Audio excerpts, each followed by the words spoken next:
Ano pang tinuturo mo sa mga ibang boksingero?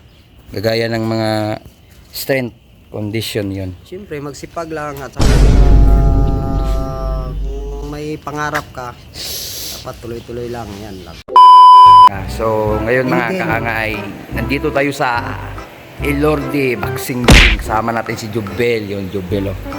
Shout out. Ano yung shout out niya, Jubel? Shout out dyan, Volga Boy Channel. Yan. Sa mga kwan mo dyan, mga kontra mo dyan. Ayan, sa lahat ng mga subscriber, follower natin na yung sa Ram TV 14, yan, nagpalit na tayo ng pangalan na Jubel 16. Paki-support naman ang ano natin na bagong pangalan natin sa YouTube channel. At saka hindi naman yun mawala yung Ram TV 14 pag i-search nyo sa YouTube channel, ayun, lalabas tayo agad doon.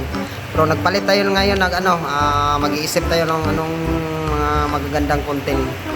Yun know? Supporter natin yan si subscribe nyo si Jubel 14 mga kaanga. No? So ngayon nandito tayo sa Elorde. So tahimik ngayon mga kaanga dahil sa linggo ngayon, no? Walang practice sila mga kaanga. No? So ngayon tahimik yung gym. So ngayon ay pumunta lang ako dito para makipagkita kay Jubel yun, no? Vlogger yan, coach yan na. Coach yan sa Elorde Boxing Gym mga kaanga. Solid yan. Diba? Kita nyo naman. Tahimik lang. So papakita natin guys yung Elorde. Ito naman yung boxing area natin yan. Siguro na fitness size to. Hindi naman to yung panglaban talaga. Fitness size. Tapos ito yung tinatawag na bowling bag. Bowling bag. Yan. Punching bag. Ito. Pag fighter ka talaga, solid dito. Pag maganda dito, maganda pag fighter ka. Napaka-quality. Solid talaga. Lahat yung... Gagaling kayo dito. Dito na lahat ng kailangan nyo para gumaling sa training. Yan. Lahat ng ensayo yung solid. Ito lang yan gamitin, no?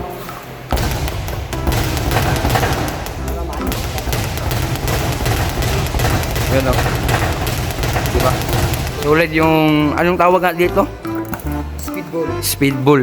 So, solid talaga kayo dito mga kaangano pag dito kayo mag-practice. So, makikita lang yung gym sa Davao City, Elorde Boxing Gym dito sa Icolan, no? So, dito yung mga kaangano. Marami silang binta dito. Merong soft drinks, merong tubig, wate, meron pang energy dyan, no? Diba? Dito tayo sa So, pumunta lang tayo dito mga kaangano dahil sa pumasyal lang tayo dito sa boxing gym nila. Solid. Jubel yun. Meron pala dito mga... yan. Iharap mo. Yun. Iharap daw.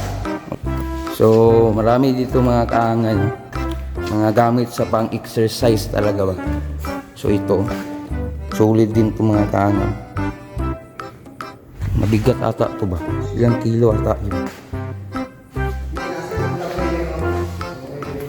So, ito pang grabe talaga to. Mga equipment sa pang-exercise.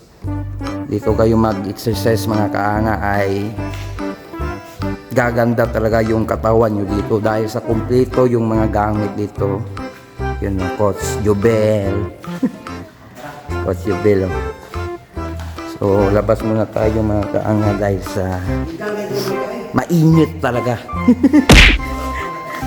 Wala pa naka-aircon dahil sa walang customer. So, ngayon, labas muna kami. So, ngayon nga, mga kaanga no, ay lumalakad kami ngayon kasama si Jubel. So ngayon may tatanong lang ako sa iyo Jubel. Yung Ram TV 14 to dati. Yun, ito si Ram TV 14. So magtanong lang ako.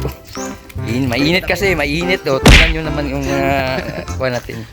May itatanong lang ako sa iyo Lodi Jubel. Wow. Ilang taon ka na dito nagtitraining sa Davao City, Elorde Boxing Bago Gym? pa lang, 1 month pa lang, mag-1 month pa lang. Manila tayo dati. Manila. Yun, Manila Diba dati. tayo, nagkakakilala YouTube board. Ayun, sa YouTube kami na Tapos ngayon yung first meet natin, diba? Yun. Ito ang coach. So Manila siya dati, kasama sila Batang Anak at Batang Yagit. Kami layagit dati. Yan. Pero nag-iba ako na baga hindi talaga ako sumama dun sa kat nila. Baga kung gusto nila pupunta, di punta, yan lang. Yun. So, Bro Jubel, so ano pa ang mga ginagawa mo bukod sa nagko-coach ka dito sa boxing Ilorde? Ayun, trabaho lang tayo. Wala naman tayo ibang ginagawa. Doon naman tayo talaga baga doon tayo nasanay sa coaching, sa fitness. Yun. Yan. Yung ano pang tinuturo mo sa mga ibang boksingero? Kagaya ng mga strength, condition yun. Siyempre, magsipag lang at saka kung may pangarap ka, dapat tuloy-tuloy lang. Yan lang. Normal lang yung may mga pagsubok sa buhay. Yun, no? Yun yung mga tinuturo ni Jubel alias Joben. Yun.